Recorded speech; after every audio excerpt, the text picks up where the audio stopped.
मुसळधार पावसाचा फटका सर्वसामान्य मुंबईकरांना बसतोय। मी सध्या मुंबईच्या कुर्ला परिसरामध्ये आहे आणि या ठिकाणची सगळी दृश्य आपण पाहतोय। गाडीतून जातोय आणि कशी परिस्थिती सध्या मुंबईमध्ये उद्भवलेली आहे ते सुद्धा आपण पाहतोय। काल रात्रीपासून 300 मिलीमीटर पावसाची नोंद झालेली आहे आणि बऱ्याच गाड्या पाण्याखाली गेलेल्या आहेत। पाण्याचा निचरा होत नाहीये, मोठी समस्या आहे। त्यामुळे मुंबईकरांनी घराबाहेर पडताना सावधानी बाळगावी असं आवाहन सुद्धा करण्यात येतं। आपण पाहतोय ही सगळी दृश्य मुंबईच्या कुर्ला परिसरातली आहे आणि ठिकठिकाणी अशाच पद्धतीने पाणी भरलेलं आहे आणि जिथे जिथे लो लाईन एरिया आहे त्या ठिकाणची अशीच परिस्थिती झाल्याचं चित्र सध्या स्पष्टपणे पाहायला मिळत आहे। त्यामुळे वाहनांचा जो वेग आहे तो सुद्धा खोळंबलेला आहे।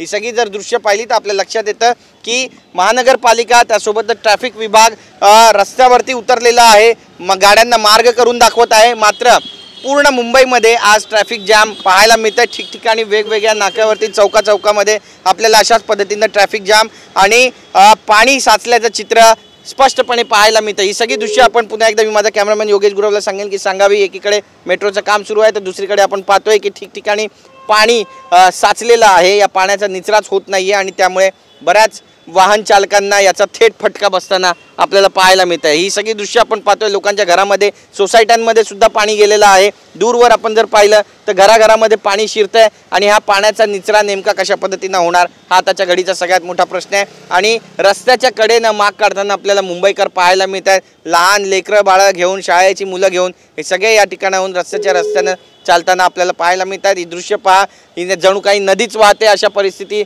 हे दृश्य। आणि जे आपण पाहतोय की मेन होल्स आहेत ते सुद्धा आता उघडे पडलेले आहेत, झाकण उघडे पडलेले आहेत आणि त्यातून सुद्धा पाणी बाहेर येताना पाहायला मिळतंय। आपण पाहतो चंद्रोदय कोऑपरेटिव्ह सोसायटी आहे, सोसायटीच्या आतमध्ये पण काही प्रमाणात पाणी आहे। तर ज्या गाड्या आहेत त्या सुद्धा आता साईडला थांबलेल्या आहेत कारण गाड्या या पाण्यामध्ये बंद पडत आहेत। गाड्यातून माग काढला जातोय आणि या दुचाकी स्वार जे असतील, चारचाकी स्वार जे असतील त्यांना या पाण्यातून माग काढताना मोठ्या कठीण परिस्थितीचा सामना करावा लागतोय। जिथे जिथे लो लाईन एरियाज आहेत त्या ठिकाणी अशाच परिस्थितीचं पाणी आपल्याला पाहायला मिळते। अशीच गंभीर परिस्थिती आहे आणि मुंबईकरांच्या घरामध्ये जिथे झोपडपट्ट्या आहेत, लो लाईन एरिया आहे, मग सांताक्रूज गोळीबारचा परिसर झाला, खारचा परिसर झाला, त्यासोबतच बँड्रा आणि मिलन सबवेचा परिसर झाला, त्या ठिकाणी सुद्धा पाणी भरल्याच्या घटना आपल्याला स्पष्टपणे पाहायला मिळत आहेत। आणि या पाण्याचा निचरा नेमका कधीपर्यंत होणार आहे आताच्या घडीचा सगळ्यात मोठा प्रश्न आहे। पण पाण्यातून माग काढणं सोपं नाही आहे आणि मुंबईकरांना याचं नुकसान होतं। आपण पाहतोय हॉटेलमध्ये सुद्धा पाणी भरलेलं आहे आणि आता साफसफाईचं जे काम आहे ते सुद्धा या मुंबईकरांकडून सुरू झालेलं आहे। ही दृश्य पाहिली तर आपल्या लक्षात येतं की परिस्थिती किती भीषण आहे, कशा पद्धतीचं वातावरण आहे ते आपण पुन्हा एकदा दाखवतोय। आणि ठिकठिकाणी अशाच पद्धतीनं पाणी भरलेलं आहे। जे मेन होल्स आहेत ते सुद्धा अशा पद्धतीनं उघडे आहेत। कारमधून आपण ही सगळी दृश्य जी आहे ती मुंबईच्या प्रशासनाला दाखवण्याचा प्रयत्न करतोय, महानगरपालिकेला दाखवण्याचा प्रयत्न करतोय। बऱ्याच ठिकाणी गाड्या, टॅक्स्या ज्या आहेत त्या सुद्धा बंद पडलेल्या आहेत आणि यातून आता मुंबईकर माग कसं काढणार हे पाहणं सुद्धा तितकंच महत्त्वाचं ठरणार आहे। जागोजागी अशाच पद्धतीनं पाणी भरतंय आणि पाणी भरल्यामुळे मुंबईकर हैराण आहेत। कॅमेरा पर्सन योगेश गुरवसह गिरीश गायकवाड, TV9 मराठी, मुंबई।